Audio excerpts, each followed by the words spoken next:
Perempuan soleha yang menurut surat Ar-Rahman itu adalah hurum maqsuratun fil khiyam. Dia cantik, hurun, matanya lebar, cantik kan, simbol kecantikan. Dia cantik, tapi dia maksuratun fil khiyam, nggak mau kelihatan orang. Coba, udah cantik nggak mau kelihatan orang, itu baru namanya perempuan siratum mustaqim. Belajar dari siapa? Belajar dari Maryam. Maryam itu cantik banget, tapi nggak mau kelihatan orang. Kalau ini nggak banget cantiknya, pengen kelihatan orang banyak. Padahal di PP-nya kalau orang lihat biasa-biasa aja, cuma dianya aja yang selfie. Merasa saya kok cantik banget sih, gitu ya. Jatuh cinta kepada diri sendiri. Perempuan yang soleha itu justru dia makin cantik, makin nggak mau kelihatan. Nah, calon istrinya Musa tuh kayak gitu tuh. Dia berdiri di belakang berdua dengan adiknya. Entah yang istri Musa, yang adiknya, entah yang kakaknya, nggak disebutkan. Pokoknya berdiri berdua dengan saudarinya. Dia aja berdua di belakang, nungguin kapan ya selesai ini penggembala yang laki-laki, biar kita giliran. Datang Musa ke sana, ma khotbukuma, kenapa kalian? Ada apa gitu? Kata mereka, coba lihat. Qalata, kata mereka, la naski hatta yusdirar ri'a wa abuna syaikhun kabir. Segitu aja. Panjang nggak? Sedikit. Kami nggak bisa ngasih minuman ternak dan ayah kami udah tua. Gitu doang. Nggak. Ada apa? Nggak ada apa-apa gitu. Padahal caper. Ada SMS nyasar, dibalas lagi. Nanti pakai emotikonnya banyak gitu ya. Emotikonnya ada yang gini-gini, ada yang melet-melet keluar lidah, ada yang begini-begini. Entah apa-apa aja keluar. Nggak ada caper sama sekali. Cuma mengatakan kami nggak bisa ngasih minuman ternak karena ayah kami udah tua. Udah segitu doang. Apakah ini dianggap sadis? Banyak kadang-kadang orang yang nggak ngerti ya. Ketika si akhwatnya ngomongnya agak serius, nggak menatap wajah secara terus-menerus sesekali aja.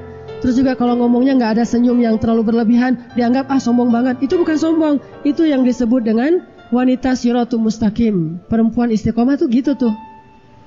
Kalau yang kalau yang dia tersenyum atau ini bukan juga nggak istiqomah, nggak. Boleh-boleh aja selama tidak berlebihan. Jangan juga, berarti yang senyum-senyum, yang mungkin dia ramah, berarti dia orangnya nggak soleha. Belum tentu juga. Tetapi kalau kita lihat ikonnya di Al-Quran, kisah-kisahnya, rata-rata kayak gitu tuh. Apakah dilarang laki-laki ketemu dengan perempuan berbicara? Nggak dilarang. Apakah harus pakai hijab? Nggak harus pakai hijab. Istilah pakai hijab kayak gini nih di dalam masjid, ini baru ada setelah zaman Nabi. Di Masjid Nabawi ada hijab? Nggak ada hijab. Di masa Rasul, di Masjid Nabawi itu nggak ada hijab. Kami nggak bisa ngasih minuman ternak soalnya bapak kami udah tua. Oh gitu. Ya udah langsung diambil oleh Musa. Dia ngantri di belakang para penggembala, ngambil air dengan timba yang gede-gede yang biasa dibawa oleh 2 orang, 3 orang laki-laki. Musa ngangkat sendiri dan ternaknya itu bukan 1 ekor unta. Bisa ratusan ekor unta dikasih minum sendiri oleh Musa. Padahal dia baru pulang dari perjalanan jauh. Begitu capeknya masih punya tenaga. Musa terkenal orang yang sangat kuat. Setelah itu Nabi Musa udah ngasih minuman ternak, dia langsung pergi. Nggak ada basa-basi yang lain. Duduk, ya Allah, saya lapar. Si perempuan-perempuan ini udah pulang. Tiba-tiba salah satu di antara mereka diutus oleh ayahnya datang lagi, alastihya. Datang kepada Musa malu-malu. Alastihya. Malu-malu datangnya. Gimana datang malu-malu? Gimana ya, wajahnya merah kan gitu kan ya? Gimana mau ketemu, soalnya nih bukan nggak kenal, orangnya keren lagi. Terus saya nggak pernah ketemu dengan cowok lagi, belum biasa.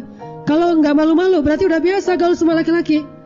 Kalau ini istihya menunjukkan dia belum terbiasa berinteraksi dengan laki-laki. Sehingga ketika dia mau menemui Musa, tamshi ala istihya, dia berjalan malu-malu, ragu-ragu. Gimana ini caranya? Gimana ngomongnya ya?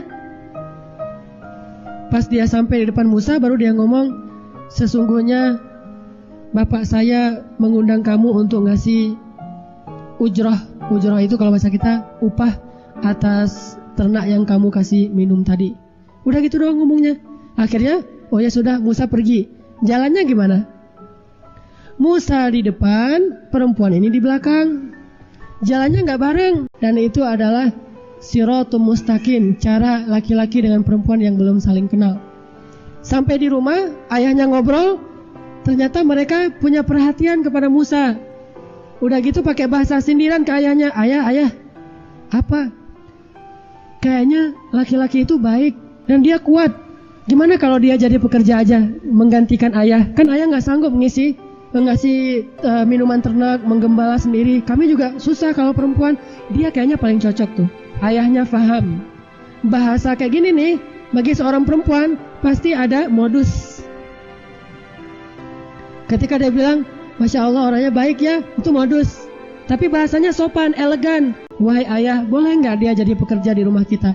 Kata ayahnya, wahai Musa, bukan ditawarkan jadi pekerja, ditawarkan jadi suami, tapi dengan cara maharnya bekerja. Lebih cerdas lagi nih si bapak. Wahai anak muda, maukah engkau menikah dengan putriku?